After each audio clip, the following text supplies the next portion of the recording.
Les bruits de ma ville est un podcast qui traite des sujets dont l'objectif est de nous éclairer sur l'impact de l'Évangile dans le monde. À travers nos partages, nous désirons toucher et fortifier nos auditeurs au moyen de conversations sur des expériences vécues, entre autres, afin de mieux connaître et servir Dieu. Préparez-vous à être illuminés et à entendre le raisonnement des merveilles de Dieu.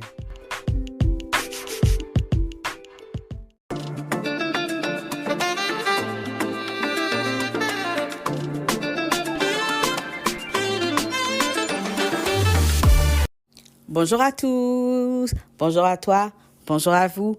Bienvenue au bruit de ma ville. J'aimerais dire un allô spécial aux nouveaux auditeurs. J'aimerais te dire bienvenue à la saison 4 de ce podcast. Nous sommes maintenant rendus à l'épisode numéro 2. Je vais t'introduire à mon invité. Depuis 2015, Lydia marche avec foi et conviction dans son parcours chrétien. Son histoire est marquée par des expériences profondes, une relation grandissante avec Dieu et une créativité nourrie par sa passion pour la calligraphie. Cette passion l'a conduite à concrétiser un projet significatif en 2024. Elle a lancé la Bible de poche, une initiative qui reflète son désir de rendre la parole de Dieu plus accessible et inspirante. À travers ce témoignage, elle nous invite à découvrir comment sa foi a transformé sa vie, influencé ses choix et donné naissance à des projets porteurs de sens. Donc, je te laisse avec ce nouveau épisode et je te remercie encore une fois d'être parmi nous avec moi pour cette aventure de la saison 4.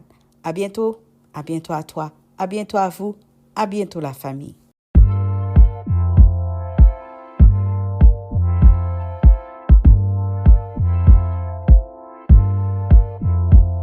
Bienvenue Lydia, comment ça va? Ça va très bien et toi? Ça va très bien, merci. Mais merci d'être là aujourd'hui pour m'accompagner pour un autre épisode des bruits de ma ville. Donc, on va apprendre à te connaître un peu plus. On va apprendre à connaître ton dernier projet. Donc, on va commencer petit à petit pour pouvoir rentrer dans tout ça. Et je suis sûre que nos auditeurs vont bien aimer cela. Donc, est-ce que ça te dérange de te présenter un peu? Parle-nous un peu de toi. Et puis, on va continuer. Bah, avant de commencer, déjà, je voulais te remercier, Consuela, pour ton invitation. C'est un honneur pour moi de pouvoir participer à ton podcast que j'ai apprécié écouter et découvrir. Donc, avant toute chose, merci à toi. Et merci au Seigneur pour cette connexion divine, parce que c'est lui qui a le secret de ces connexions-là. Donc, gloire à Dieu pour ça. Et donc, pour me présenter, moi, je m'appelle Lydia. J'habite en France, proche de Paris. Et puis, j'ai 36 ans et je suis chrétienne depuis 9 ans, je dirais maintenant. Je n'ai plus la notion du temps. Mais avant ça, moi, j'ai un arrière-plan musulman. Donc, j'ai grandi dans une famille d'origine algérienne avec, disons, une culture musulmane. J'aime bien le dire comme ça parce que on n'a pas pratiqué en fait la religion d'une manière très stricte. Je n'ai pas reçu d'éducation religieuse, mes parents non plus d'ailleurs. Mais tu vois, j'aime dire culture musulmane parce que c'est plus un islam traditionnel, un mélange de culture algérienne et kabyle, pour être plus précise, et puis eh bien, de traditions religieuses. Par exemple, je pratiquais le jeûne du Ramadan, ma mère aussi, mais mon père pas du tout. Par exemple, mon père mangeait du porc, par exemple. Enfin, il en mange toujours. Euh, donc, tu vois, à la maison, on ne prie pas, par exemple. On n'a jamais appris ça. Donc, tu vois, je me suis toujours dit musulmane depuis que j'ai commencé à réfléchir à ces questions spirituelles, donc vers l'adolescence, etc. Puisque c'est au moment un petit peu de la puberté, du collège, qu'on commence à pratiquer le jeûne du Ramadan. Donc c'est là que j'ai commencé à me poser toutes ces questions. Mais pour moi, c'était comme une logique, une évidence. Voilà, je suis née dans une famille algérienne, musulmane, donc c'est mon identité. Et ce n'est que bien plus tard, en fait, quand j'ai eu 25 ans, que là, j'ai commencé à vraiment me poser des questions sur ma spiritualité. parce que c'est une période où moi, je n'allais pas bien du tout sur le plan personnel. J'avais un cruel manque d'estime de moi. J'étais une femme très anxieuse, très inquiète du lendemain. J'avais la phobie, aujourd'hui je le dis en riant, mais à l'époque c'était vraiment dramatique, j'avais la phobie de rater ma vie. Donc, j'avais une grosse pression sur mes épaules, puisque tu vois, quand tu n'as pas Dieu dans ta vie, tu as vraiment ce sentiment que tout repose sur tes épaules, puisque tu n'as pas cette protection où, en fait, tu n'as aucune idée des réalités spirituelles et que le Dieu Tout-Puissant est de ton côté et qu'il te protège et qu'il te sécurise et qu'il te précède en toutes choses. Moi, je n'avais aucune idée de tout ça et je me mettais une pression énorme de il faut que je réussisse ma vie, il faut que j'ai un bon métier, il faut que, tu vois, et comme si je m'accomplissais dans les choses que je pouvais faire, mais que ce que je pouvais faire n'était jamais assez. Et à côté de ça, j'avais des fréquentations voilà, qui ne me tiraient pas forcément vers le haut. Bref, toutes ces choses mélangées qui ont fait que ça n'allait pas du tout. Et à un moment donné, je me suis dit, il n'y a que Dieu qui peut me sortir de là. Et c'est là que j'ai commencé à me dire, il faut que je me rapproche de lui. Et tout naturellement, moi qui, avec mon background, je me dirige vers l'islam. Je veux approfondir mes connaissances en fait dans cette religion-là, qui est celle dans laquelle je suis née, voilà, et que au final, je ne connais pas grand-chose à ça. Je veux approfondir. Je lis le Coran, donc le livre saint des musulmans, et puis je n'y comprends pas grand-chose en fait, pour être honnête, parce que c'est assez difficile à lire et tout ça, à comprendre. Surtout que je suis seule dans cette quête et je n'ai personne pour m'enseigner. J'entreprends aussi d'apprendre à prier, sauf que moi je ne parle pas l'arabe et la prière en islam se fait en arabe uniquement. Donc j'apprends des sourates du Coran de manière phonétique et je m'entraîne à les répéter et tu sais, même à faire mes ablutions, c'est très codifié en fait la pratique de la religion musulmane. Il faut, quand tu te prosternes dans la prière, il y a un moment pour le faire, tu dois positionner tes mains d'une certaine manière, tes pieds d'une certaine manière. Et donc, même au niveau des ablutions, donc c'est si j'ose dire, la toilette que tu vas faire, laver ta tête, laver tes mains avant de prier. Ça se fait dans un ordre très précis. Et donc, je me mettais encore plus la pression, si tu veux, parce que je ne voulais pas mal faire et risquer de déplaire à Dieu. Je voulais plaire à Dieu, en fait. Je voulais gagner l'amour du Seigneur. Oui, parce qu'il y avait des rythmes, en fait, avant de faire la prière. Donc, mais tu étais en apprentissage, en fait. Donc, c'est sûr qu'il y aurait eu des erreurs, mais je comprends qu'est-ce que tu veux dire par là. Oui. Absolument, j'étais en apprentissage et je voulais respecter ces rites. Je ne voulais pas manquer de respect à Dieu parce qu'au fond de moi, même si je n'y connaissais rien, j'avais quand même cette crainte de Dieu. J'avais la notion de la crainte d'un Dieu tout-puissant qu'il fallait respecter et qu'on ne pouvait pas faire n'importe quoi. Enfin voilà, c'est pas mon copain, quoi. Oui, oui. Je ne voulais pas avoir une familiarité avec Dieu. Et donc, je faisais toutes ces choses-là, mais je les faisais mal et j'en étais désolée et je me sentais coupable. Et ces sourates que je répétais phonétiquement, en fait, j'étais tellement concentrée sur ma prononciation, sur la manière de bien me prosterner, de bien positionner mes pieds, mes mains. Donc, il n'y avait aucune notion de la présence de Dieu, l'intimité avec Dieu, parce qu'en fait, j'étais en train de me regarder moi-même. Est-ce que je suis en train de bien faire? Donc, je n'étais pas en train de partager un moment avec Dieu. Et au final, je sors de ce moment-là de prière, que moi, je pense être une prière, mais qui au final n'en est pas vraiment une. Et en fait, je ne suis pas changée. Je comprends pas pourquoi je fais ça. Je lis en même temps, je persévère dans ma lecture du Coran, mais je comprends pas. Et même pire, c'est qu'il y a des paroles avec lesquelles je me retrouve en désaccord. Et je me dis, mais purée, c'est pas vrai. En fait, est-ce que je crois vraiment en Dieu? Donc tu vois, Oui, ça oui. crée quelque chose, Un déséquilibre, en fait. exactement. Et je me dis, mais tout s'écroule. En fait, c'est mon identité qui commence à s'écrouler, à s'effriter. Donc d'un seul coup, je ne suis plus sûre de savoir qui je suis. Parce que moi, depuis le jour de ma naissance, dans ma tête, je suis musulmane. Donc si on m'enlève ça, qui suis-je? Et là commence une descente. Moi qui pensais que Dieu allait me sauver la vie et me permettre de me retrouver, et ben en fait, c'est pire.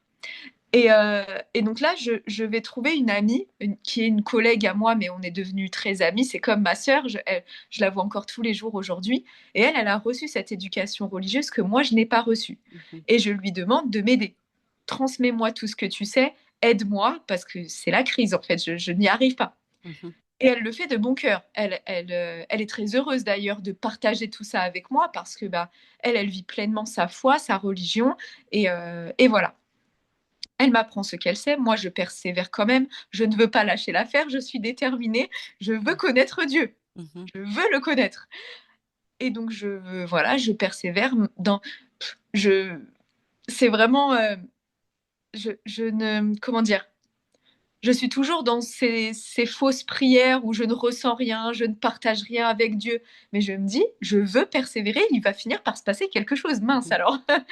Et, mais j'ai toujours ce mal-être en moi et cette culpabilité de c'est jamais assez, je me trompe toujours, donc Dieu ne peut pas m'aimer parce que je fais tout mal. Mhm. Je ne suis pas à la hauteur de ce Dieu, en fait, qui est tellement parfait, et moi qui ne suis même pas capable de respecter des rites, pourtant que le monde musulman arrive à respecter, mais moi je n'y arrive pas. Tu vois, je suis dans ce truc de me dévaloriser, de me condamner moi-même, de me culpabiliser, et en fait, c'est vraiment la descente. Et il y a ce jour qui, c'est la goutte d'eau qui fait déborder le vase.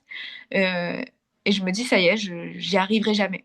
C'est qu'un jour, donc j'arrive au travail, et donc pour le contexte, je travaille dans une école OK. avec des enfants entre 6 et 10 ans, donc l'école élémentaire. Et je suis animatrice, donc moi je travaille sur les temps périscolaires. Je ne suis pas enseignante, mais on va faire tout un tas d'ateliers. Voilà, je suis responsable de la bibliothèque. Donc moi, c'est plutôt les activités culturelles, Culturel. OK. lecture, écriture, artistique aussi parfois. Voilà, pour le contexte. Et dans le cadre de notre travail en tant qu'animateur, animatrice périscolaire, on accompagne les enfants à la cantine pour la prise des repas. On Mhm. mange avec eux, voilà, ça fait partie de notre travail. Et j'appelle ma collègue, mon amie, et je lui dis, bah viens, on va prendre notre service, on va manger. Et elle me dit, bah non, on jeûne aujourd'hui. Mhm. Qu'est-ce qu'elle n'avait pas dit là? Oui, oui. Et en fait, elle m'apprend que c'est le jour qu'on appelle le jour d'Arafat, qui est un jour jeûné par le monde musulman. OK. Et là, je lui dis, quoi? Comment ça, on jeûne? En fait, je ne le savais pas. Mhm. Et ça a été le coup de grâce. Je me dis, OK, le monde musulman s'est accordé pour jeûner. Mhm. Donc, c'est pas deux, trois personnes.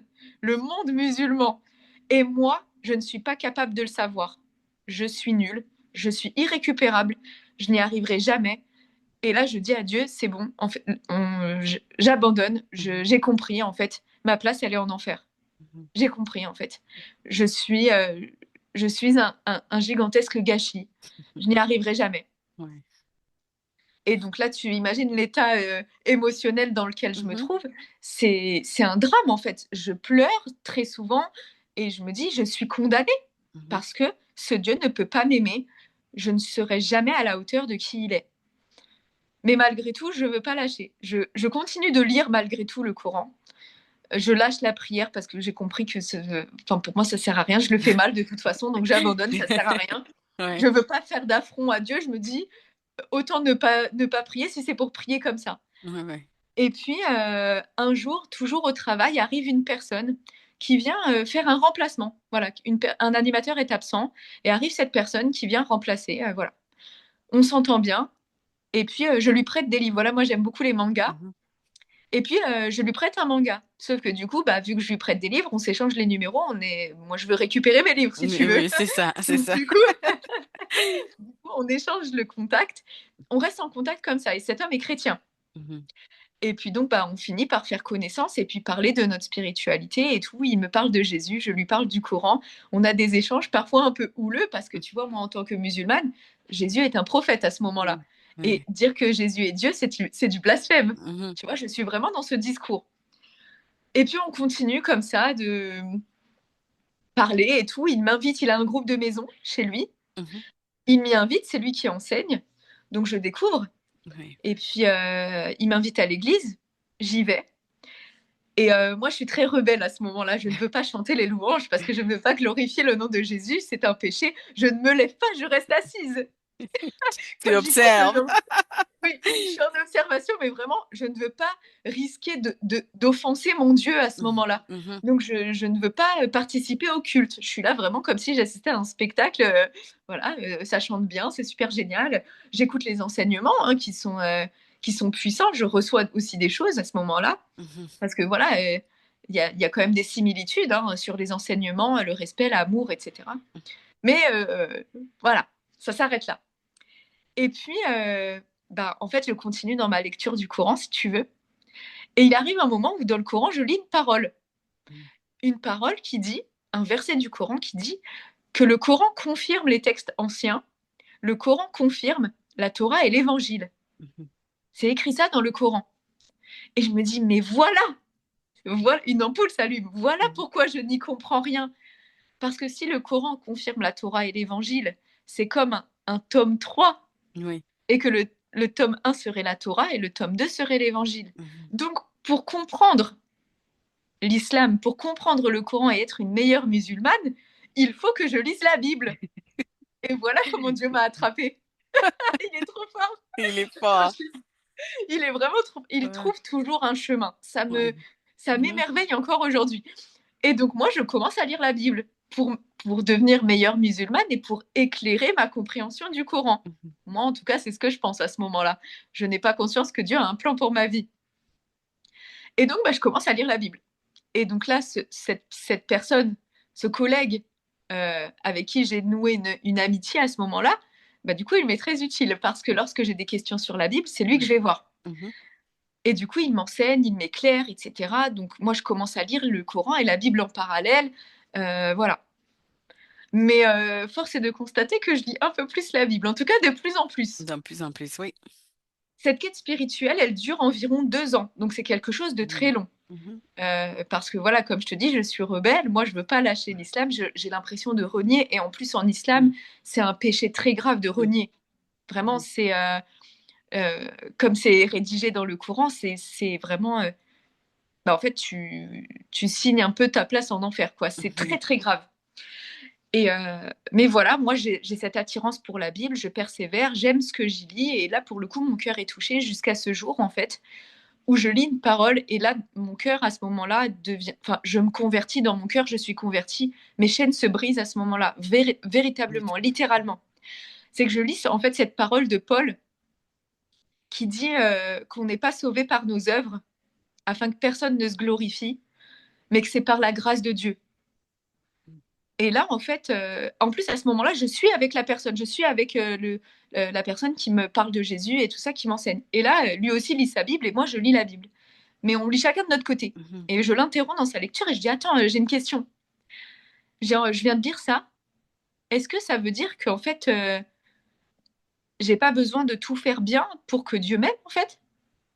En fait, il voit mon cœur et ça suffit. Et il me dit, bah ouais. Mais tu sais, il me dit, bah ouais, parce que c'était tellement évident pour lui, Mhm. Mhm. parce que lui, il avait eu ce réma, il avait eu cette révélation. Donc pour lui, c'était une question qui n'avait même pas lieu d'être. Sauf que moi, à ce moment-là, je le découvre. Oui. Et je dis, mais en fait, je découvre ce que c'est la grâce. Mhm. Et je n'avais aucune notion de grâce. Pour moi, il fallait mériter. Sauf que la grâce est imméritée par Mérité. définition. Mhm. Et en fait, je découvre l'amour d'un Dieu. En fait, je découvre qu'il m'a aimé le premier et j'essayais de gagner son amour depuis le début, alors qu'il m'aimait déjà. En Mhm. fait, je te dis ça, ma gorge se serre, je suis Mhm. dans l'émotion parce que il m'explique, il me dit oui, il confirme ça. Je lui dis, mais en fait, depuis le début, moi, j'essaye de bien prier, comme s'il y avait une manière, comme si on pouvait mal prier. Mhm. Et alors qu'en fait, si je fais ça de tout mon cœur et il voit mes efforts depuis le début, il voit que je le cherche, ça fait 2 ans, plus de 2 ans que je le cherche, Mhm. et il le voit en fait. Mhm. Et, et là, on s'est trouvé aujourd'hui, c'est ça en fait que tu es en Oui. train de me dire. Il me dit oui. Et à ce moment-là, quand ce là, je fonds en larmes en fait. Mhm. Et quand je te dis que mes chaînes se brisent, je le vis dans ma chair, en fait. Je sens une légèreté. Je me dis, ça y est. Mhm. En fait, ça y est. En fait, je ne suis pas condamnée. En fait, il me voyait depuis le début. Oui. Et à ce moment-là, dans mon cœur, je deviens véritablement chrétienne. Je délaisse le Coran et quelques jours plus tard, à l'église, lors de l'appel au salut que le pasteur fait à la fin du culte, je m'avance et Mhm. publiquement, je donne ma vie à Jésus. Ah, Jésus. Et Et en fait, je, au moment où je commence cette quête spirituelle, je me dis, il n'y a que Dieu qui peut me sauver la vie. Et il m'a véritablement sauvé la vie, en fait. Oui. Et je deviens chrétienne. Et aujourd'hui, je suis toujours dans cette église dans laquelle il m'a accompagnée. Mhm. Aujourd'hui, je sers à l'église. Aujourd'hui, je suis moi-même euh, leader dans un groupe de maison où j'enseigne moi-même la parole. Ok. Euh, et puis, je mène les projets que je mène aujourd'hui, donc notamment la Bible de poche. Je pense qu'on va en parler. On va en parler. Mais voilà un petit peu le chemin qui m'a Le mené vers ma chemin. conversion. Oui, ben c'est puissant, c'est puissant. Moi, qu'est-ce que j'ai retenu, c'est le début quand tu as dit que tu cherchais. Et Dieu, quand on le cherche, il nous trouve, en fait. Amen. Parce que quand les gens crient, les gens crient, les gens cherchent, il nous trouve. Donc, c'est puissant. Dieu est fidèle. Ça a pris, comme tu as dit, 2 ans, mais Dieu nous forme. Dieu t'a formé aussi pendant ce 2 ans pour le chercher, pour lire, pour le trouver, pour poser des questions. C'est pas un cheminement qui se fait du jour au lendemain. Mais en cheminant avec lui, il y a des choses que tu as appris que tu tiens pour toi-même et tu le partages avec nous aujourd'hui. Donc, je voulais savoir quelle est ta relation avec la Bible. On va parler de la Bible de poche, mais tu as personnalisé ta première Bible en 2018. Donc, quelle est ta relation avec la Bible? Ouais, tout à fait en 2018 parce que Oui. quand je me suis convertie, du coup, Mhm, j'ai cette prise de conscience que il faut que je lise ma Bible et il faut que je la lise tous les jours puisque en fait, c'est comme si il y avait un renouvellement de mon identité puisque mhm, à ce moment-là, véritablement, comme le dit la Bible elle-même, je suis née de nouveau. Mais littéralement, puisque ce que je pensais être mon identité auparavant s'écroule. Et là, à l'âge de 27 ans, je me retrouve à devoir construire en fait avec Dieu une nouvelle identité. Donc je sais que c'est en lui que je vais la trouver cette identité puisque c'est lui qui m'a créé, donc il est le plus qualifié pour me dire qui je suis. Euh, donc je sais que je dois plonger dans sa parole et que c'est la vérité, c'est le chemin, c'est la vie. Donc je veux lire la Bible. Mais mon premier contact avec la Bible n'est pas si simple parce que je la trouve très intimidante, très difficile à aborder quand on n'y connaît rien, qu'on n'est pas lecteur. Et voilà, c'est un texte qui est très complexe, qui est très profond. Et, euh, et je me dis, en fait, je dois être rigoureuse. Donc, pour m'engager, je crée un compte Instagram. Et moi qui suis très créative par ailleurs et qui m'intéresse à ce moment-là beaucoup à l'art de la calligraphie, je m'engage en fait auprès d'une communauté qui n'existe pas, hein, soyons clairs. J'ai mhm. 2 abonnés, c'est moi et ma sœur si tu veux. Oui. Mais ça crée en fait cet engagement public. Dans ma tête, ça me suffit en fait. Et je me dis, je vais calligraphier un verset par jour et je dois le méditer et poster en légende de ce post une petite méditation. Mhm, Comme ça, en fait, je suis régulière. mhm. On commence tous quelque part. Moi, Oui. c'était un verset par jour. Mhm, Et je m'y tiens. Ça grandit doucement, etc. Je vois que des personnes adhèrent. Il y a une petite communauté, 100, 200. Voilà, ça prend forme. Et un jour, je personnalise, comme tu l'as bien dit, une Bible. mhm. Je prends du papier à motif, je le colle sur une couverture de Bible, du scotch à paillettes, tu vois, et je crée quelque chose comme ça et je le poste sur Instagram. Oui. Et je poste avec une légende où je dis, et je ne me rendais pas compte à l'époque, en 2018, à quel point c'était prophétique, parce que je dis, je crois que c'est le début de quelque chose de plus grand Mhm, et que l'appel de Dieu pour ma vie est de plus en plus clair. Et que, en fait, mon appel, c'est de rendre la parole accessible à tous, parce que moi, je suis passée à côté pendant tant d'années, mhm. et il est hors de question que le monde passe à côté de cette parole qui a changé ma vie, et je veux la transmettre, en fait. Je sens que mon rôle, c'est ça. Et cette Bible qui est décorée très, voilà, c'est très artisanal, hein, et ben je vois les commentaires. Mhm. Et je vois que des personnes me disent: «Ah, mais est-ce que tu vends ça? Est-ce que combien ça coûte? Est-ce que tu peux m'en faire une?» et cetera. Mhm. Je reçois des messages en privé et tout. Et mais moi, pas du tout, en fait. C'est à ce moment-là, je l'ai fait pour moi et je n'envisageais pas d'entreprendre dans ma vie parce que ça ne correspondait pas du tout à ma personnalité. Avant ça, moi, j'étais très timide. Mhm. Donc pareil, c'est quand j'ai commencé à comprendre mon identité en Christ que j'ai compris que la timidité était vraiment un mensonge et qu'en fait, j'étais juste introvertie, certes, Mhm. pudique, certes, mais que je n'étais pas du tout timide, en fait. c'était vraiment un mensonge, voilà. Mais du coup, à cette époque-là, je n'ai pas encore cette révélation. Donc pour moi, entreprendre, me mettre en avant, me mettre en scène sur Instagram, pas du tout. Je ne montrais même pas mon visage. Mais voilà, je vois que y a eu un impact à mon échelle. Et ça commence comme ça. Et donc, je décide de travailler parce que certes, il y a les dons et les talents, mais il y a le travail aussi. Oui. Le Seigneur fait sa part, mais à nous de faire notre part. Il n'a pas fait de nous des assistés. Voilà. Donc, je travaille, je me forme, je vois, je teste des choses, des matériaux, bref, jusqu'à arriver à un résultat qui me satisfait et qui peut donner quelque chose qui pourrait être vendu. Parce que j'en suis fière de ce travail. Oui. Je me dis, Oui. OK, il est présentable. Et puis, commence cette aventure des Bibles personnalisées.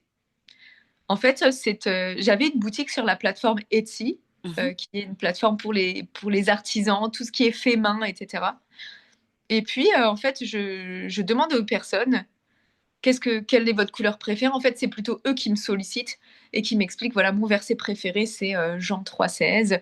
Ma couleur préférée, c'est le vert. Et puis moi, j'aime les chats. Et puis, bref, ils me racontent un petit peu leur vie aussi. Parfois, ils m'envoient des photos perso et tout.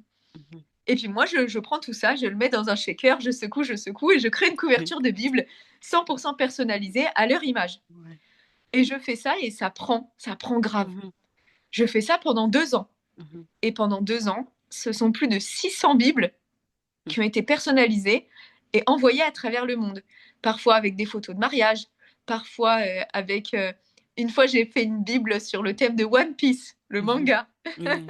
Et d'ailleurs, quand je l'avais posté, ça avait fait tout un débat, puisqu'il y avait tous ces pharisiens 2.0 qui m'ont dit « Non, mais comment ça? One Piece n'est pas biblique, les mangas sont diaboliques. » Je dis « Bon, en attendant, j'ai tout simplement répondu avec une capture d'écran d'un message, le message de la maman qui m'a commandé cette Bible pour son adolescent et qui m'a dit merci parce que mon adolescent a lu la Bible pour la première fois. Et j'ai dit ok, la Bible personnalisée 1, les pharisiens 0. Il y en aura toujours, tu sais. Oui. Donc, ça fait partie du jeu, ça fait partie du jeu. Exactement. Je préfère en rire.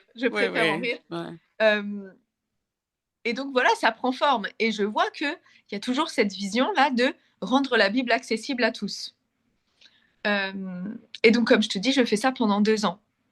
Au bout des 2 ans, moi, j'ai grandi aussi sur le plan spirituel, sur le plan personnel, sur le plan entrepreneurial. Le Seigneur m'a formé, le Seigneur m'a façonné. Évidemment, quand on gère une entreprise, il y a toutes les galères qui vont avec. Et donc ça forge aussi. Il y a toutes ces choses que le Seigneur a enlevées de moi, notamment la timidité. Parce que forcément, quand il y a cet enjeu-là des réseaux sociaux, de se faire connaître, de la création de contenu et tout, il y a ce moment où on doit aussi se montrer et puis sortir un peu de notre zone de confort. Certes, moi, j'aime être dans ma bulle, puisque en tant qu'introverti, voilà, on aime la bulle, le confort de la bulle. Mais à un moment donné, est-ce que ce n'est pas égoïste de me dire, bah non, je ne vais pas me montrer, je ne vais pas donner de l'ampleur à ce projet parce que moi, je suis confortable dans ma bulle? Non, en fait, le Seigneur m'a pas créé pour rester dans une bulle. On est la lumière du monde et cette lumière, on ne peut pas la cacher. Donc, voilà, ça c'est difficile pour moi. Je prends sur moi. Encore aujourd'hui, faire des stories face cam, c'est pas quelque chose qui est, j'allais dire, naturel. Mais c'est l'appel de Dieu sur ma vie et je me dois d'obéir et de répondre à cet appel. Exactement. Donc voilà, le Seigneur travaille dans mon caractère. J'étais têtue au début, je ne voulais pas me montrer. J'ai fait ma Jonas qui refuse d'aller à Bibi. Il m'a attrapé et puis finalement ça a quand même grandi et voilà, sauf que au fur et à mesure que je grandis, mon niveau d'exigence grandit parce que voilà, on sert un Dieu qui est excellent et cette Bible personnalisée dont j'étais si fière, au final moi je peux plus me la voir parce que je ne vois que les défauts et je me dis non mais en fait je ne suis plus à ce niveau-là. Voilà, on grandit de progrès en progrès et voilà, mon regard a changé et je me rends compte que cette saison doit s'achever en fait. Oui. C'est dur parce que j'ai encore des sollicitations de la part de personnes qui me demandent, voilà, est-ce que tu fais toujours les Bibles personnalisées? Et je me retrouve un peu à contre-cœur à dire non, mais Non, je sais, j'ai une conviction dans mon cœur que c'est terminé. c'est terminé. Oui. Et, euh, et c'est dur parce qu'en plus, ça marche bien, l'entreprise est florissante, etc. Donc même sur le plan financier, ça marche et c'est difficile de fermer quelque chose qui fonctionne en fait. Mhm, mhm. Mais voilà, je le sais, je le sens, c'est une conviction et je veux encore une fois être dans l'obéissance parce que bah, je vois mal le Seigneur bénir un projet qui serait le fruit d'une rébellion ou d'une Mhm. désobéissance. Voilà, c'est n'importe quoi, on ne fait pas ça. C'est ça. Et donc, bah, je me mets à l'écart et je demande au Seigneur un petit peu qu'est-ce qu'il veut, voilà, dans la prière et tout. Et il y a toujours, là, en fait, la vision ne change jamais.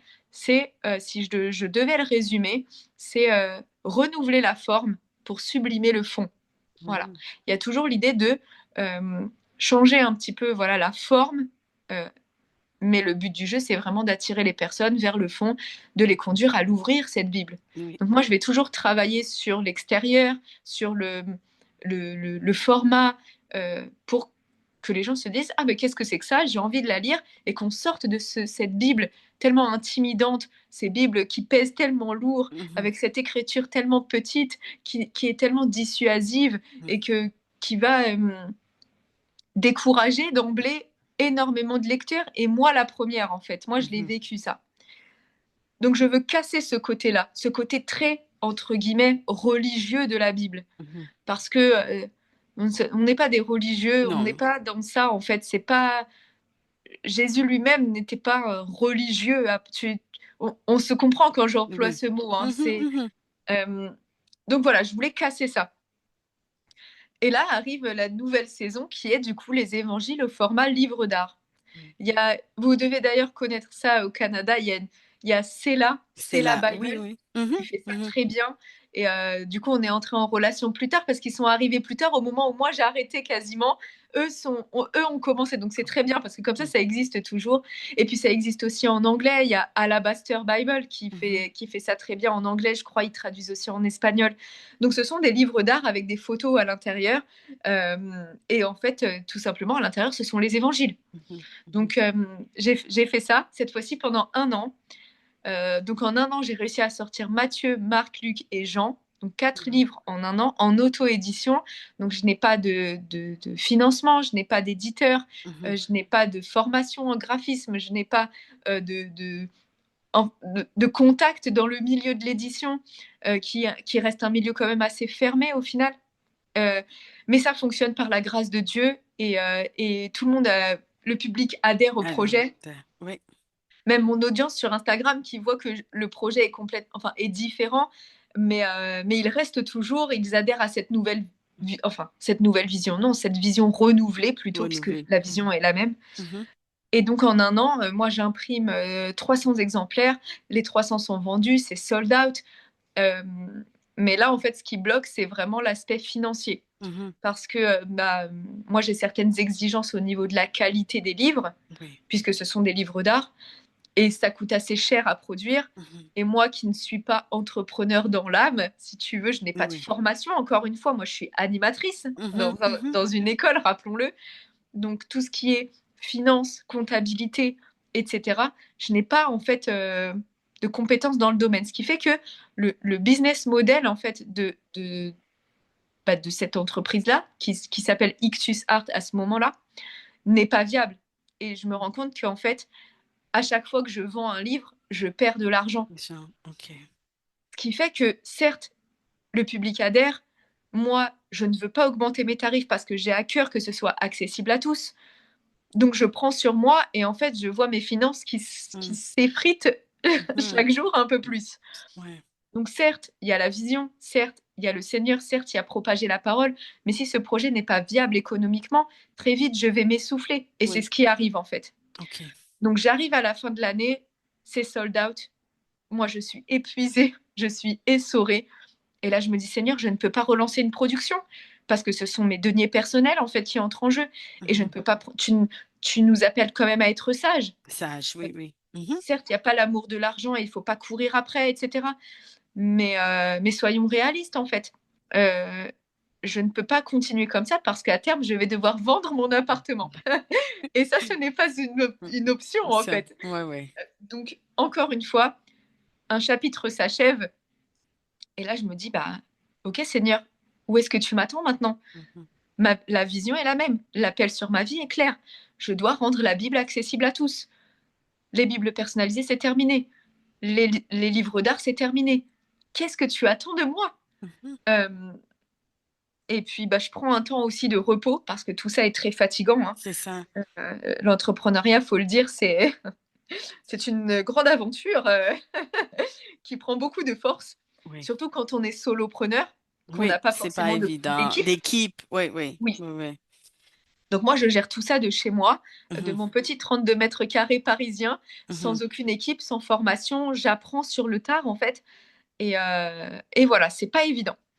Mais je persévère et je vois que voilà, globalement, quand je lance quelque chose avec la grâce de Dieu, ça fonctionne Ça parce que fonctionne. Dieu est dans mon affaire. Oui, oui. Je voulais Donc, savoir, avant de oui. continuer, juste retourner. Donc, tu disais que tu n'avais pas de formation en disant, mais est-ce que, ben, pour faire tout ça, est-ce que, je sais pas, qu'est-ce que tu as fait? Est-ce que tu as pris, ben, je dirais pas, tu as pris un cours, mais est-ce que tu es allé à certains ateliers qui étaient peut-être, qui se faisaient dans ta ville? Comment tu as fait? Parce que moi, je sais que moi, je peux pas faire tout ça sans formation. Donc, comment c'est venu en fait?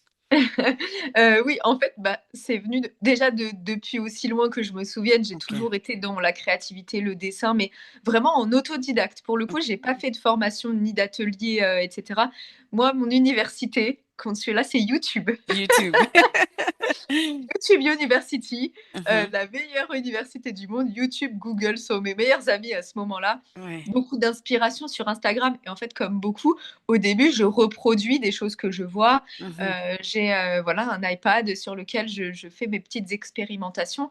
Mais en fait, je me forme seule et ça prend du temps. Donc, autant dire que le nombre de fois que j'ai créé, que j'ai fabriqué des choses, que ça ne correspondait pas à mes attentes, j'ai tout jeté à la poubelle. Je me suis découragée, Mhm. j'ai recommencé. En fait, voilà, ça a été un processus long jusqu'à arriver à quelque chose qui satisfasse mes attentes Mhm. et euh, des prototypes qui ont été commandés auprès d'imprimeurs. La qualité n'était pas au rendez-vous. On Mhm. recommence. Donc tout Mhm. ça, c'est de l'investissement qui se fait en amont du projet, avant Mhm. même que le projet soit rendu public. Mais en fait, pour moi, il n'y a pas de meilleur moyen de construire quelque chose que de pratiquer. La pratique, la pratique, la pratique. Et c'est comme ça qu'on grandit. Ça, c'est valable dans tous les domaines au final, que Oui. ce soit dans le domaine artistique ou dans le sport ou dans n'importe quoi. Mais l'idée, c'est d'avoir cette persévérance et cette Mhm. détermination de dire, moi, j'ai une idée en tête et je veux lui donner vie. Et tant que ça ne correspondra pas à l'image que je m'y fais dans ma tête, Mhm. eh ben, on continue. On lâche rien. Et, c'est comme ça que ça s'est fait. Donc, Mhm. non, j'ai pas de formation. Et je pense qu'un graphiste de formation, s'il voyait mon travail, il aurait peut-être beaucoup à redire au final. Mhm. Mhm. Mais, euh, mais aussi sortir de ce côté scolaire. Moi, je n'ai pas ce côté scolaire puisqu'on ne m'a rien appris en fait à Oui, ce oui. sujet. Donc, en Mhm. fait, je pars vraiment de zéro, d'une page blanche. Et, et finalement, bah, c'est aussi peut-être ce qui a permis d'avoir quelque chose de totalement nouveau Qui était qui n'existait différent. pas encore Mhm. dans la Mhm. francophonie au final. Mhm. Donc, euh, donc voilà, c'est comme ça que je me suis formée un peu en autodidacte, quoi. D'accord. Donc, à la suite de tout ça, tu as dit comme ça que tu étais vers un autre cheminement, une autre saison. Donc, comment est venu ce nouveau projet Bible de poche? Donc, je t'avais un peu interrompu, donc on revient un peu sur le chemin. Oui, on reprend notre chronologie, on Oui, va dire. c'est ça. Donc oui, au moment où les évangiles au format livre d'art s'arrêtent, donc voilà, je prends ce temps avec le Seigneur. Mhm, Qu'est-ce que je mhm, fais? Qu'est-ce que tu mhm, attends de moi? Moi, j'ai toujours cette vision dans mon cœur. Je sais que c'est toujours l'appel sur ma vie. Mais voilà, on est dans un temps de pause mhm. Ouais. et je ne sais pas quoi faire à ce moment-là. Donc, il arrive un moment où, ben, voilà, je prends le temps de me reposer. Et puis arrive un moment où moi, un dimanche, je pense être un dimanche comme les autres, mais je vais à l'église. Et puis le pasteur bah, nous enseigne voilà, sur une thématique. Pour te dire, je ne sais même plus de quoi il s'agissait Mhm, à ce moment-là. Mais il y a une phrase que je n'ai pas oubliée. c'est qu'il nous parle du livre des Proverbes et il nous explique qu'en ce moment, lui-même s'est replongé dans ce livre et qu'il nous invite en fait à l'accompagner dans cette lecture et que si le cœur nous en disait, nous pourrions aussi nous-mêmes lire le livre des Proverbes avec lui. Voilà, cette phrase, elle dure 1 seconde dans la prédication, mais c'est là, dans un coin de ma tête, ça ne me quitte pas. Je rentre chez moi dimanche après-midi et je me dis, ok, moi je veux suivre mon berger, je veux lire Proverbes. Et j'entreprends de trouver un livre des Proverbes. Je vais sur Internet, je vais voir les sites des librairies, je vais sur Amazon et je trouve rien qui me satisfait, pas de format. Je suis sensible aussi au design en fait, donc j'aime des beaux livres, j'aime un livre avec des couleurs, j'aime quelque chose de sympathique et d'agréable à regarder. Bon, je trouve pas grand-chose, je trouve des petits livrets, mais voilà, les pages sont toutes fines, tu sais, c'est des choses qu'on distribue en évangélisation par exemple. Oui. Donc il n'y a pas forcément des pages pour annoter. C'est du papier recyclé, un petit peu gris. Voilà, bref, ça ne me va pas. Donc je me dis, c'est pas grave, moi je vais me créer mon livre des proverbes. Donc je fais un copier-coller de proverbes et je le fais imprimer. Et je me le fais envoyer, tu vois, sur un site d'impression de livres à la demande. Et puis je reçois ce livre des proverbes, donc si tu veux, c'est un livre, je n'ai fait aucun effort de présentation, c'est une couverture toute blanche et c'est écrit livre des proverbes. Mais je sais pas, j'ai une petite inspi parce que en bas j'écris la Bible de poche. Pourquoi j'écris ça?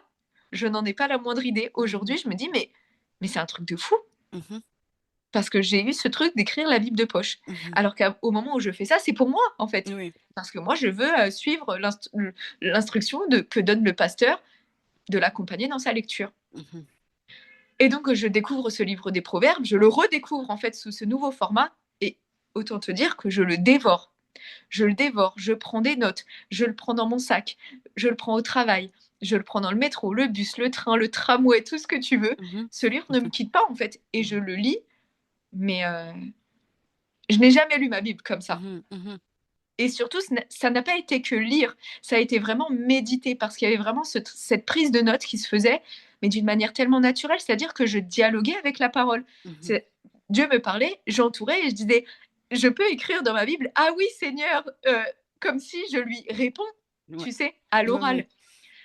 Et là, je comprends. Je dis, ok Seigneur, j'ai compris. J'ai compris ce que tu es en train de me dire. J'ai compris là où tu m'attendais et je reçois cette réponse. Il faut que je développe ça.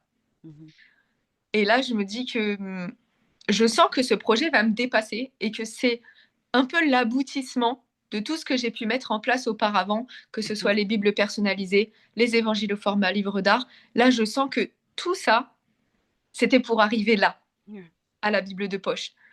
Donc, je me dis là, c'est plus tu sais, le côté artisanal, fait main, etc. Non, là, on se professionnalise parce que c'est du sérieux. Je le sens. Je laisse un message sur mes réseaux et je dis, OK, les gars, je vais disparaître pendant 1 an parce que là, j'ai quelque chose qui se prépare et ça va être là une révolution. Je m'avance sur le mot. Je dis, je tease le truc. Mais parce que j'en suis convaincue, si tu veux, c'est même pas pour faire monter le suspense ou quoi que ce soit. Je suis pas du tout dans ça. C'est vraiment, je le sais. J'en suis convaincue. Ça va être une révolution. Donc les gars, je pars. Je mets mes réseaux en pause et on se dit à l'année prochaine. C'est un risque parce qu'on sait comment fonctionnent les réseaux. Quand on disparaît, on peut vite être oublié parce que voilà, ça tourne. Instagram ne m'attend pas pour continuer d'exister. Mais je sais qu'il faut me mettre à part. Je me mets à part et cette fois-ci, je fais appel au meilleur. Je sollicite une graphiste professionnelle cette fois-ci, dont c'est le métier, et on travaille sur le design ensemble. Je sollicite un web designer pour le site internet. Pour la première fois, je ne travaille plus seule. Et le Seigneur m'a beaucoup enseigné aussi, parce que ça, c'était quelque chose, moi, j'avais des blocages par rapport à ça. Parce que sur le plan personnel, quand on dit que le Seigneur travaille sur le caractère et qu'il nous prend là où on est, qu'il nous humilie, etc., c'est réel. L'entrepreneuriat, c'est vraiment... si on a de l'orgueil à l'intérieur de nous, allons faire de l'entrepreneuriat. Je vous garantis que le Seigneur va vous humilier bien comme il faut. En tout Mhm. cas, c'est ce qu'il m'a fait à moi, puisque moi, j'avais vraiment ce truc, si tu veux, quand j'étais enfant, j'ai toujours été une excellente élève, par exemple. Mhm. Et moi, j'étais cette élève qui, quand il y a un exposé à faire à l'école, qui lève le doigt et qui dit, mais est-ce qu'on peut le faire tout seul? Mhm. Parce que moi, vous me laissez tranquille. Moi, j'aime bien travailler toute seule. On n'est Mais là, jamais mieux servi que par soi-même. Je travaille dans mon coin et je vais tout déchirer. Je vais avoir les meilleures notes. Laissez-moi tranquille. Donc, tu vois. ouais. Et le pire, c'est que ça m'a toujours réussi. Si Mhm. tu veux, j'ai toujours eu les meilleurs résultats. À l'université, j'étais major de promo. J'ai eu mon bac avec une mention. J'ai sauté une classe. Mhm. Donc, tu vois, j'avais ce truc-là en moi. Et donc, moi, jamais de ma vie, je demande de l'aide sur le plan professionnel, que Mhm. ce soit à l'école, au travail et dans mon entreprise. Non, je fais par moi-même. Je ne suis pas plus bête qu'une autre. C'est hors de question. Le Seigneur est venu m'attraper. Ouais. Et autant te dire qu'au début, le design de la Bible de poche, bah moi, j'essaye de le faire par moi-même. Parce que Mhm. je me dis, c'est hors de question que je paye quelqu'un pour faire quelque Pour chose faire que je peux ça, faire. oui, oui. Je peux le faire, je sais le faire. YouTube est mon ami, je vais apprendre, ça prendra le temps qu'il faudra. Sauf que moi, je me suis engagée auprès de ma communauté, j'ai dit 1 an, 1 an, ouais. parce que le Seigneur m'a dit 1 an. Hmm.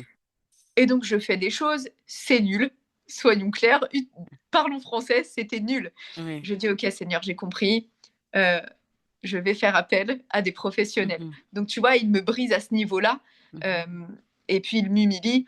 Donc, voilà. Et ça a été la meilleure chose, hein, parce qu'aujourd'hui, le design de la Bible de poche, c'est pépite. Je suis trop Oui. fière, je suis Oui, trop oui. contente. Et du coup, il m'a connectée avec une femme, une graphiste, Manon, qui a un studio de design qui s'appelle le Studio I, et qui a fait un excellent travail. On a travaillé ensemble sur la vision, sur...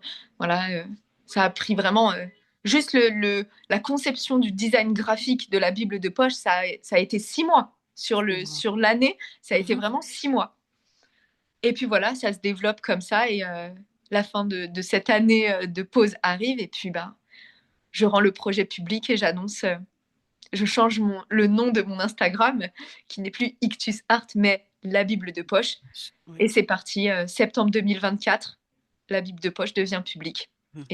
Et nous voici. Et nous voici. Donc, avant de le sortir, comment tu t'es préparé mentalement, spirituellement, émotionnellement? Parce que 1 an, ça passe vite. Tu sais, des fois, on dit 1 an. Oh non, 1 an, ça va pas. Mais le temps maintenant passe tellement vite. Donc, comment tu t'es préparé pour dire, OK, je reviens là? Eh ben, honnêtement, ça a été les montagnes russes au niveau Mhm. des émotions. Je crois Mhm. que je suis passée par toutes les émotions. Au début, un très grand enthousiasme, Mhm. évidemment, quand Oui. c'est le début de ce projet-là, tout est à faire, c'est un défi nouveau, un challenge, c'est hyper stimulant, tu vois, même pour la créativité. Mhm. Donc c'est génial. Euh, et puis bah, le temps file Mhm. et puis voilà, moi je veux me préparer et la période vraiment la plus difficile, ça a été l'été 2024, précisément au mois d'août où là, j'ai touché le fond, mais vraiment littéralement, où j'étais chez mes parents, Dieu merci, j'étais chez mes parents, je n'étais pas seule, euh, parce que bah, j'étais en vacances sur le plan de mon travail, si tu veux, parce Mhm. que vu que je travaille avec les enfants, bah voilà, Oui. août c'est les vacances, donc je ne travaille pas. Et, euh, et moi, là, je suis dans une phase de création de contenu. Full Mhm. création de contenu. Je veux avoir des posts d'avance, des réels en avance, des carousels en avance pour Instagram. Je m'intéresse à TikTok. Voilà, TikTok, c'est un petit peu mon point faible hein, parce que je ne suis pas de cette génération. Donc, j'ai du mal avec les codes TikTok. Mais voilà, je me forme aussi à ce niveau-là. Et donc, je bloque mes mois de juillet, août. Et je travaille vraiment de 8h à 20h Mhm. à créer du contenu et tout. Même mes parents s'inquiètent pour moi. Ils me disent, mais prends des pauses, en fait, Mhm. respire, viens manger, Mhm. tu vois. Et je suis comme ça en machine, je n'ai pas de vacances, vraiment. Sauf qu'à un moment donné, je craque en fait. Ouais. Je craque, Mhm. je me dis j'y arrive pas. J'essaye de monter moi-même, mais je suis pas monteur, donc monter des vidéos, voilà, j'y arrive pas et là je craque. Et vraiment, c'est un moment où c'était, moi je pense, et c'est d'ailleurs c'est ma petite sœur qui m'a dit ça, alors que ma petite sœur est musulmane, hein, donc c'est trop Ouais. fort. Et elle me dit, mais Lydia, tu crois que le diable, il va te laisser faire? Mhm. Parce que le projet que tu vas sortir là, la façon dont tu vas révolutionner le game, Mhm. il y en a un qui n'est pas content du tout. Exactement. Mais Mhm. et elle me rappelle des paroles que moi-même je lui ai dites. Elle me dit, mais c'est toi qui me dis tout le temps que le diable est vaincu. C'est toi qui me dis tout le temps que faut pas se laisser faire, que Dieu est plus grand, que le diable n'a pas d'impact sur nous que celui qu'on veut bien lui donner, en fait. Parce que vu qu'il est vaincu dans nos vies, sa seule stratégie, c'est d'essayer de nous convaincre, de murmurer à nos oreilles pour essayer de nous retourner le cerveau. Mais te laisse pas avoir. Et en fait, c'est elle qui se retrouve à me raisonner parce que moi, à ce moment-là, je suis dans une telle détresse que pour la première fois de ma vie, Consuela, j'ai des pensées de suicide. J'en arrive là. Et à un moment donné, mes parents sont en détresse totale, ils comprennent pas ce qui m'arrive, ils n'ont pas les mots pour me... Ils comprennent pas ce qui se passe, l'enjeu sur le plan spirituel, en fait, que c'est véritablement la guerre. Moi, je passe vraiment 3 jours enfermée dans le noir. Je suis dans une pièce dans le noir et je suis recroquevillée sur un lit. Et je n'arrive plus à sortir. Et je n'arrive plus à rien faire. Et arrive mon anniversaire, parce que je suis du 17 août, donc en plein dans la crise, il y a mon anniversaire. Et ma petite sœur me dit, allez, viens, on va passer du bon temps. Et elle nous prend un week-end comme ça dans un endroit, là, un petit camping où il y a une piscine, enfin voilà, il y a des activités. C'est dans la nature et tout. Et je respire un petit peu, ça va mieux, ça me fait du bien. Et je reprends de plus belle. Et je continue, je reprends avec un peu plus de sagesse aussi. J'essaie de moins tirer sur mes ressources, d'avoir un peu plus d'équilibre en fait. Je manquais cruellement d'équilibre parce que la date approchait en fait de la sortie du moment de rendre ça public et je voulais vraiment que tout soit parfait. Et puis au moment de la sortie, je me dis ok, faut que je revienne. Et comment je me prépare? En fait, figure-toi, je me prépare pas tant que ça. J'ai du mal à revenir parce que je me dis mais comment je reviens après une si longue absence? Et je me dis tu sais quoi, vas-y, poste là ta story, on s'en fiche. À tout moment, personne la verra et puis c'est pas grave en fait. Et je reviens et là mais tout le monde est au rendez-vous. L'amour que je reçois, les gens qui me disent ah mais ça fait du bien, je suis trop contente de te revoir, ça me fait trop plaisir, ah mais c'est super, ah mais l'enthousiasme en fait me porte et je me dis ok ça y est c'est parti. Et je me rends pas compte de l'ampleur parce que si tu veux moi quand je travaille sur ça je suis toute seule dans une chambre et je me dis pas ça aura de l'impact, je ne me rends pas compte de l'impact, sauf que je vois que les ventes explosent directement.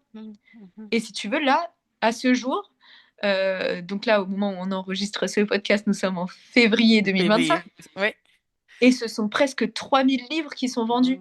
Donc septembre, octobre, novembre, décembre, janvier, en 5 mois. Ce sont presque 3000 livres de la Bible de poche qui sont vendus. C'est... je ne m'y attendais pas du tout. Il y a eu des ponts qui ont été créés. Il y a des personnes qui sont venues me contacter. Aujourd'hui, j'ai 2 collaboratrices. C'est elles qui m'ont sollicité. L'une va distribuer la Bible de poche en Outre-mer, par exemple. Et l'autre a créé ce pont avec l'Afrique. Aujourd'hui, la Bible de poche est même distribuée en Afrique. Pour le Canada, rassurez-vous, vous pouvez commander sur Amazon. La Bible de poche est disponible sur Amazon Canada. Mais tu vois, tout s'est fait très vite. Et ça, je m'y étais pas préparée parce qu'en fait, je l'avais pas du tout vu venir. Et je crois que c'est le Seigneur qui m'a préservée. Parce que sinon, je me serais tellement mis la pression, ça m'aurait fait peur. Parce qu'il y a aussi cette peur du succès qui peut arriver. Parce que c'est grand et on se met la pression, on se dit oh là là, tous les regards sont braqués sur moi. Et le fait que moi, je ne réalise pas du tout, encore à ce jour, je ne réalise pas du tout. Je crois que le Seigneur me garde ce regard un peu d'enfant insouciant pour me préserver, je crois. Oui. Et puis, avec les 2 collaboratrices, mais je vois que Dieu, c'est un Dieu de connexion aussi, hein. Dieu a collé des gens avec toi pour continuer dans cette vision. Donc, il t'a pas laissé seul. Et on a vu au travers de qu'est-ce que tu as dit auparavant, mais Dieu était là. En fait, quand on essaie de rentrer dans les projets ou de rentrer dans qu'est-ce que Dieu a pour nous, mais l'ennemi, lui aussi, il veut nous arrêter, hein. C'est parce que c'est 2 royaumes qui se combattent. Mais Dieu est toujours victorieux. Donc, il a vu que tu n'as pas lâché et il a ramené du renfort. Donc, ces 2 collaborateurs ne sont pas juste des gens qui font des choses, mais c'est du renfort. Donc, Dieu est fidèle. Dieu est fidèle. Amen. Amen. Mais c'est vraiment réel et je veux vraiment insister sur la puissance de l'entourage. Vraiment, que ce soit, comme tu dis, ces connexions sur le plan entrepreneurial le Seigneur a amené du renfort. C'est vraiment le bon mot que tu utilises.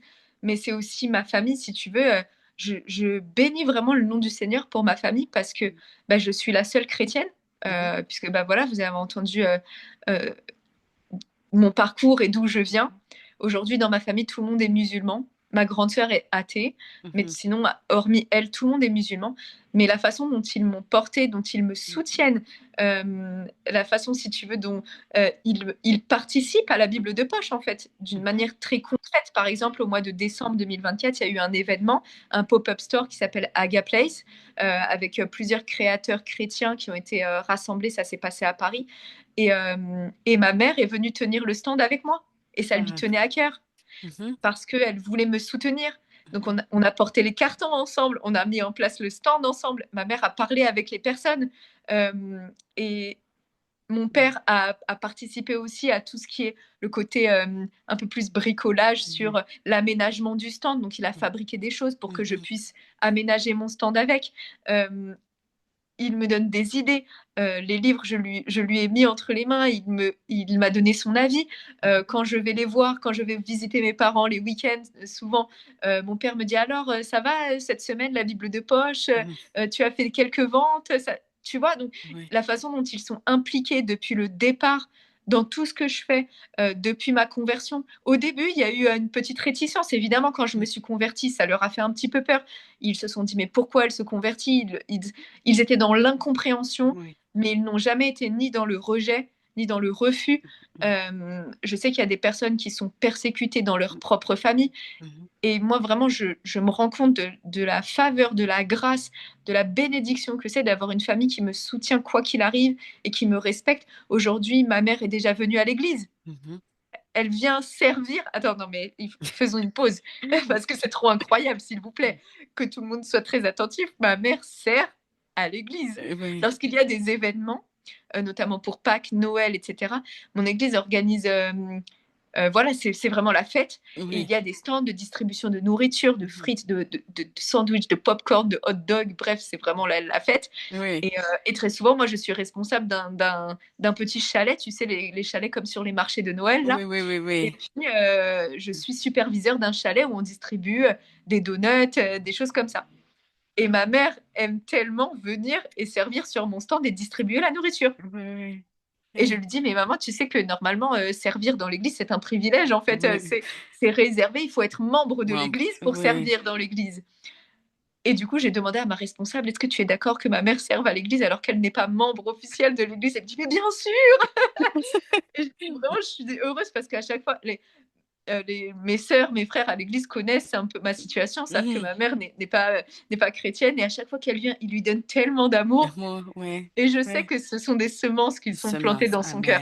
Amen. Oui. Donc, Dieu est vraiment puissant, il est fidèle et il intervient à tous les niveaux. Et il ouvre vraiment un chemin. Quand les projets sont de lui, il va ramener les bonnes personnes au bon moment. Exactement. Il va ouvrir un chemin. Voilà, c'est le Dieu qui ouvre la mer en deux. Enfin, il est le même, en fait. Il n'a pas changé. C'est toujours ce Dieu fidèle. Et ouais, je suis vraiment... mon cœur est déborde de reconnaissance, quoi. Oui. Dieu est fidèle. En tout cas, Amen. je ris un peu parce que ça m'a fait rire. La partie de ta mère, ça m'a rendue joyeuse, en fait. Tu vois, Dieu est fidèle. Dieu est vraiment fidèle. Je suis sûre que nos auditeurs peuvent comprendre pourquoi je suis un peu émue, mais ça m'émue, en fait. Tu vois, parce que au travers de tout, on voit que Dieu est fidèle. Il a toujours sa main quelque part pour nous. Donc, c'est ça. Donc, je voulais savoir quel est ton livre préféré de la Bible. On a parlé de la Bible de poche, mais toi, quel est ton livre préféré? Waouh, c'est dur. Cette question, elle est dure. Parce que tu sais, ça dépend un peu des Oui, saisons dans la vie. c'est vrai. Tu vois, à une certaine période, moi, j'étais très Paul. Alors, moi, il faut savoir, j'ai toujours dit, moi, quand j'arrive au ciel, Oui. poussez-vous tous, moi, je veux chercher l'apôtre Paul et on va boire un café. J'ai trop de questions pour lui. J'ai trop de... Non, Oui. vraiment. Et bien sûr, il y a Jésus, hein, Oui. évidemment. Mais l'apôtre Paul, waouh. Donc, moi, j'allais dire 1 Corinthien. Déjà parce que le passage sur l'amour, moi, m'a fait vraiment pleurer, quoi. 1 Corinthiens 13, c'est vraiment... C'est une puissance, voilà. Il y a bien sûr l'évangile de Jean, parce que très souvent, quand on rentre le premier contact avec la Bible, très souvent, va se faire par là. Euh, mais moi, j'ai quelque chose de particulier pour Job. Ok.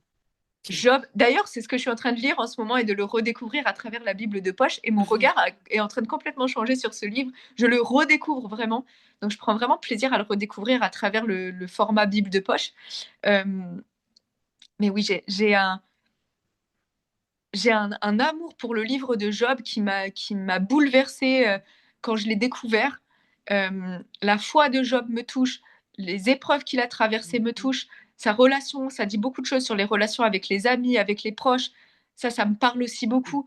Et la fidélité de Dieu. De Enfin, Dieu. vraiment, voilà, on va pas spoiler. Lisez le livre de Job, vous allez Oui, voir la fin. c'est ça. Normalement, vous connaissez déjà Oui, l'histoire, oui, j'espère. oui, En tout cas, oui, si ce n'est pas le cas, vraiment. En plus, c'est un livre qui est très court, oui. mais qui a une puissance incroyable. Puissance, ouais. Donc, c'est accessible vraiment à tous. Je vous invite à découvrir. Moi, voilà, j'ai ce coup de cœur vraiment pour le livre de Job. Oui, oui. All right. Je voulais revenir un peu à la Bible de poche. Est-ce que tu pourrais nous la décrire? Quelle est sa spécificité ou particularité quand ça vient à cela? Donc, pourquoi tu es aussi fière? Alors, la Bible de poche, en fait, ça va être l'intégrale de la Bible de Genèse jusqu'à Apocalypse, Mhm, rassemblée en une collection de 25 livres au format poche. mhm, Donc un format compact, un format léger, un format qui s'emporte partout. Et pourquoi j'en suis si fière? C'est parce qu'en fait, la Bible de poche va venir euh, pallier toutes les lacunes, si j'ose dire, que je pouvais trouver dans une Bible au format classique. mhm, Ce qui, moi, me décourageait dans la Bible classique, donc ces grosses Bibles avec la couverture noire, avec les dorures, etc., quelque chose de très traditionnel, euh, c'était déjà tout simplement le format en lui-même, puisque du coup, ça limitait énormément mes temps de lecture. Puisque une Bible de ce format-là, avec ce poids, je ne l'emporte pas dans mon sac la journée. Je la lis à la maison, éventuellement, je l'amène à l'église et encore. Donc, du coup, mes temps de lecture étaient limités. Et ça, c'est dommage, parce que j'ai du temps libre parfois dans ma journée au travail. Comme je disais, dans les transports, je prends beaucoup les transports en commun.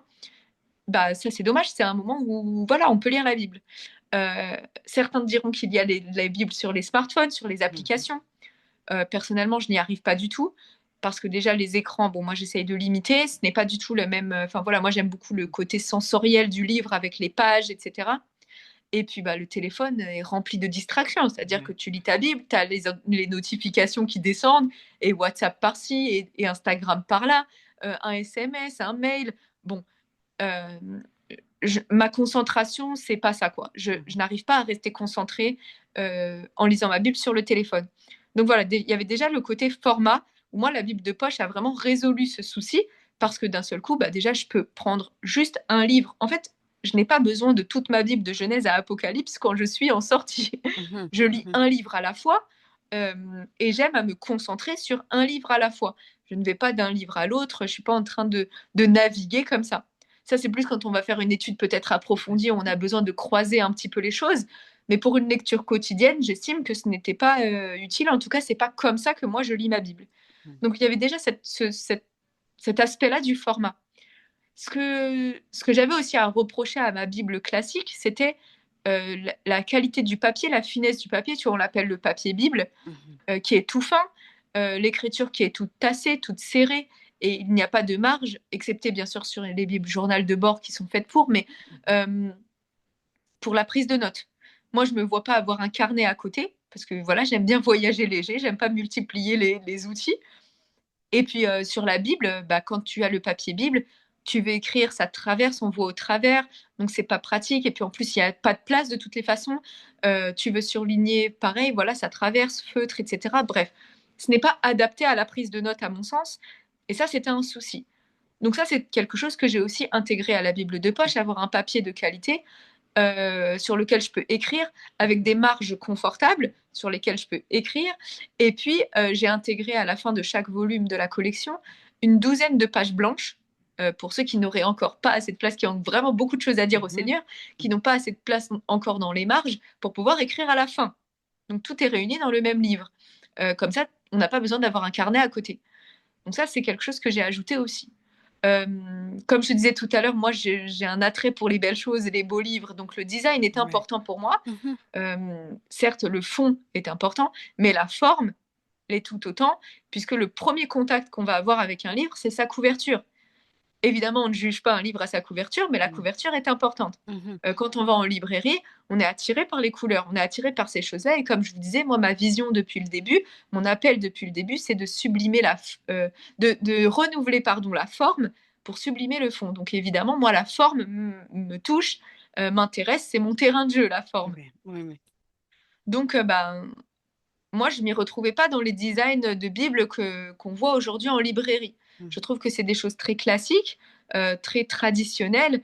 euh, et voilà, je m'y retrouve pas. Je ne voyais pas vraiment de fraîcheur ou de modernité dans ces designs-là. Mhm. Et je pense que j'avais quelque chose à apporter et qu'aujourd'hui, la Bible de poche a un design qui n'est pas du tout, comme on le disait tout à l'heure, religieux Mhm. et que quelqu'un qui n'est même pas croyant peut s'y retrouver. Ouais. Alors qu'habituellement, voilà, une Bible avec une grosse croix au milieu peut dissuader quelqu'un qui n'est pas croyant et qui ne va même pas se sentir concerné, en fait. Il va se Mhm. dire, bah ça, c'est pas pour moi. Ouais. Aujourd'hui, et d'ailleurs, c'est quelque chose qui est ressorti grâce au travail de Manon, la graphiste avec qui j'ai travaillé, qui a posté sur son LinkedIn euh, le travail qu'elle a fait sur la Bible de poche. Et elle a eu énormément de commentaires. Le post a vraiment buzzé. Et des personnes ont commenté en disant, bah, moi, je ne suis pas croyant, mais ça m'intéresse. Mhm. Ça attire mon regard. Et donc, on a eu ce genre de commentaires. Donc voilà, ça, le design aussi, c'est quelque chose qui était important pour moi et que j'ai voulu intégrer à la Bible de poche. Mhm. Euh, et voilà, en fait, l'accessibilité, le côté facile à lire, facile à transporter, un livre à la fois. On n'est pas dissuadé, on n'est pas découragé par l'ampleur de la tâche, puisqu'on n'a pas entre les mains Genèse jusqu'à Apocalypse. Donc on y va sans pression, à son Comprends. rythme, un livre Mhm. à la fois. Et, euh, et moi, en fait, ça m'a vraiment réconcilié avec ma lecture de la Bible au quotidien. Et aujourd'hui, avec les retours que j'ai, je vois que vraiment, c'est le partage de beaucoup de personnes puisque je reçois vraiment limite quotidiennement des messages de ah merci, j'avais jamais lu ma Bible comme ça, etc. Euh, donc je suis vraiment fière. C'est pour ça que je te disais que j'en suis si fière, c'est que Bien, bien. c'est une solution. Oui. J'avais vraiment à cœur d'apporter une solution pour toutes ces personnes qui sont entre guillemets fâchées avec la lecture de la Bible Mhm. ou qui trouvent ça tellement fastidieux, tellement laborieux et difficile. Et le fait de voir que cette solution qui a fonctionné pour moi fonctionne aujourd'hui pour tellement de personnes, mais c'est, j'ai même pas les mots. Je suis tellement reconnaissante à Dieu de m'avoir inspiré ça. C'est toute la gloire lui revient, quoi. Gloire à Oui. Dieu. Et puis, en dehors de tout ça, je vois que tu parles aussi de portes ouvertes. Moi, je connais l'organisation, mais est-ce que tu peux nous en dire plus? Est-ce que c'est quelque chose dont tu parles à d'autres personnes? Est-ce que tu parles aux activités qu'ils font? Parce que je sais qu'ils les font souvent en Europe. Donc, est-ce que tu peux nous en dire plus? Oui, Porte Ouverte, en fait, c'est une ONG Mhm. qui va œuvrer pour venir en aide aux chrétiens qui sont persécutés à travers le monde en raison de leur foi. Mhm. Nous, on a la grâce de pratiquer notre foi d'une manière libre, que ce soit au Canada ou en France, mais c'est pas le cas partout. Il y a des pays où vraiment, littéralement, nos frères et nos sœurs risquent leur vie en raison de leur foi. Le seul crime qu'ils ont commis, c'est d'accepter Jésus comme leur Seigneur et leur Sauveur. Et certains sont exécutés, condamnés à mort, enfermés en prison, à perpétuité. Des familles sont séparées. C'est vraiment des drames qui arrivent. Et l'organisation Portes Ouvertes va venir en aide à ces personnes-là de plusieurs manières. Déjà, en leur donnant une visibilité, en leur donnant la parole, et à travers plusieurs actions. Ça peut être de faire passer des Bibles dans ces pays-là pour leur donner accès à la parole, par exemple. Ça va être de leur venir en aide sur le plan juridique, d'aller à leur contact. Il y a tout un ministère de présence qui s'exerce pour être au plus proche de nos frères et nos sœurs dans ces pays, que ce soit la Corée du Nord, le Yémen, l'Afghanistan, certains pays en Afrique. Enfin, il y a tellement de pays encore. Et tous les ans, en janvier, Portes Ouvertes sort ce qu'on appelle l'index mondial de persécution des chrétiens, où il répertorie justement les pays où les chrétiens sont le plus persécutés en raison de leur foi. Et c'est un index, c'est un travail qui a beaucoup résonné, qui résonne de plus en plus au point où les responsables de l'organisation ont été invités notamment à l'Assemblée nationale pour parler de ça, aux responsables politiques pour que des choses soient mises en place. Donc c'est quelque chose qui prend de l'ampleur et qui met la lumière sur cette cause-là qui est beaucoup oubliée en fait. On en parle très peu, alors que les chrétiens sont les plus persécutés dans le monde en raison de leur foi. Il me semble, j'espère ne pas dire de bêtises, que ça représente un chrétien sur 7 à travers le monde, et c'est énorme. Et nous-mêmes, on peut agir à notre échelle d'une manière très concrète. Ça peut être en faisant des dons, par exemple, puisque l'organisation est à but non lucratif, donc on peut faire des dons sur leur site internet, Portes Ouvertes. On peut aussi écrire une lettre à un chrétien persécuté, l'envoyer à Portes Ouvertes via leur site internet. Ils se chargeront de la faire parvenir pour soutenir. Vous imaginez le sourire qui peut s'afficher sur le visage d'une personne parce qu'elle sait qu'au bout de la terre, il y a quelqu'un qui prie. Et ça aussi, d'ailleurs, parlons-en, la prière. La prière, c'est quelque chose qui est puissant, on le sait. Et prier pour nos frères et sœurs persécutés, ne pas les oublier, ça c'est quelque chose de très important. Et il y a Portes Ouvertes a mis en place quelque chose qui s'appelle le fil rouge, qui est en fait une newsletter à laquelle on peut s'inscrire, c'est totalement gratuit, pour recevoir dans nos mails un sujet de prière. Je crois que c'est hebdomadaire, me semble-t-il, si je ne dis pas de bêtises, pour pouvoir s'associer ensemble dans la prière en même temps pour le même sujet. On sait que quand on prie, quand il y a une communion dans la prière, la Bible est claire là où quand on s'accorde pour prier pour quelque chose, cette prière est exaucée, cette prière est entendue et le Seigneur n'est pas sourd à nos prières. Donc, il y a toutes ces choses-là qui peuvent être mises en place, des choses très concrètes, des choses qui sont gratuites en fait. Certes, on peut faire des dons, mais pas que. On peut aussi prier, s'associer, s'accorder dans la prière, envoyer des courriers. Et il y a tout un tas d'autres choses qui peuvent être mises en place. Je vous invite vraiment à visiter le site de Portes Ouvertes, qui est vraiment bien fait. On peut aussi inviter des responsables de Portes Ouvertes dans nos églises locales pour qu'ils puissent eux-mêmes parler à nos assemblées et les sensibiliser à ces causes-là, puisque très souvent, il y a un manque d'information cruel à ce sujet. Donc, vraiment, dès que j'ai l'occasion de parler d'eux, je le fais parce que ça me tient vraiment à cœur. Parce que nous, on a cette grâce de pouvoir exercer notre foi librement. Et l'Église, c'est le corps de Christ. Ils sont nos frères, nos sœurs. Et comme dit la Bible, lorsque un membre du corps souffre, c'est tout le corps qui souffre. Donc voilà, ne les oublions pas. Et vraiment, je te remercie de m'avoir donné la parole à ce sujet parce que si des personnes ne connaissaient pas encore Portes Ouvertes, c'est l'occasion pour vous de découvrir et d'agir aussi surtout. Bon, oui, c'est un sujet qui me tient beaucoup à cœur aussi. Et comme tu as dit, prier, participer et passer le mot aussi, parce que nous sommes tous une seule famille, en fait. Amen. Oui, oui. Donc, on arrive vers la fin. Donc, je voulais savoir, est-ce qu'il y a d'autres beaux projets à venir?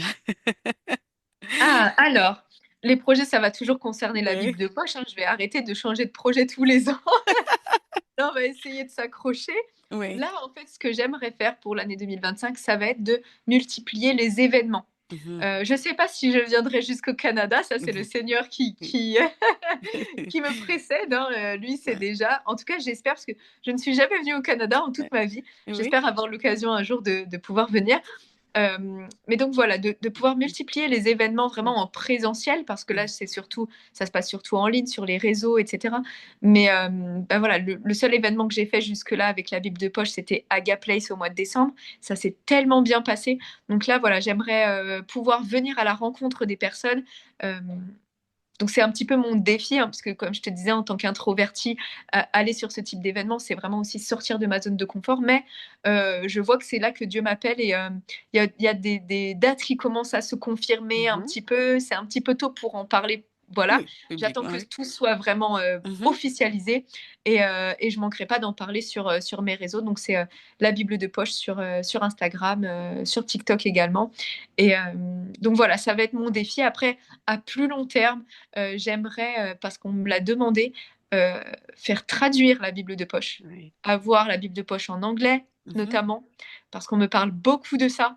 On me parle aussi du portugais, de l'espagnol. Donc je pense que s'il y a une perspective d'évolution au niveau de la Bible de poche, ça va se faire de ce côté-là, au niveau de la traduction. Traduction. Donc, Mhm. si vous avez à cœur de prier pour la Bible de poche et que Mhm. euh, toute cette croissance, cette évolution et puis cette percée puisse arriver en 2025, je vous en serais très reconnaissante. Super. Donc, on reste connecté au Yes. réseau pour voir la suite des choses. Donc, est-ce que tu as un dernier mot pour nous, pour encourager nos auditeurs ou inspirer dans leur parcours de leur foi? Ce que je voudrais dire, c'est que chacun a quelque chose de bon à offrir et que le Seigneur a placé quelque chose en vous et il ne l'a donné qu'à vous. Vous êtes unique, vous êtes précieux, vous avez de la valeur, vous avez quelque chose de bon à apporter à ce monde. Et ce n'est pas parce que ce n'est pas quelque chose de public ou une grande entreprise, etc., que vous n'êtes pas capable, que vous n'avez rien à proposer. Peut-être que le Seigneur vous a donné une capacité d'écouter, une capacité à réconforter, une capacité à, je sais pas, il y a quelque chose en tout cas en vous et ne vous disqualifiez pas vous-même. J'ai fait ça trop longtemps, pendant trop d'années dans ma vie, pensant que j'étais timide, pensant que j'étais ceci, pensant que j'étais cela. Bref, je passais mon temps à me dévaloriser, euh, alors qu'en fait le Seigneur avait placé tout ça en moi depuis le départ, cette créativité que je pensais qui servait à noircir les marges de mes cahiers à l'école, à faire mes petits dessins dans mon coin. Et finalement, en fait, quand on laisse Dieu agir et quand on s'associe véritablement avec lui, on se rend compte que tout ça peut grandir et qu'il y a quelque chose de bon qui doit en sortir. Et vous aussi, vous avez ce quelque chose. Donc, si vous avez quelque chose qui vous tient à cœur, un projet, une appétence particulière pour quelque chose, et que vous sentez que c'est peut-être Dieu qui vous appelle de ce côté-là, allez-y. La peur n'est jamais une bonne raison pour ne pas faire les choses. Mettez ça en prière, parlez-en, entourez-vous bien, parce que votre entourage est puissant et le Seigneur peut utiliser puissamment votre entourage pour vous parler. Soyez à l'écoute et, et je crois que le Seigneur a des plans pour votre vie qui vous dépassent. Allez-y, allez-y, foncez et, euh, et ça va le faire. N'ayez pas peur. Super. Merci beaucoup, Lydia. Merci beaucoup pour ton témoignage. Et puis, on va rester connecté. On va rester connecté à tout ce qui se passe. Merci. Ton témoignage m'a beaucoup touché. Je sais que ça va toucher nos auditeurs. Donc, restez connectés et puis allez voir ça. Merci Merci beaucoup à toi, beaucoup. Consuela, pour ton invitation et merci à tous d'avoir écouté. Soyez bénis. Merci.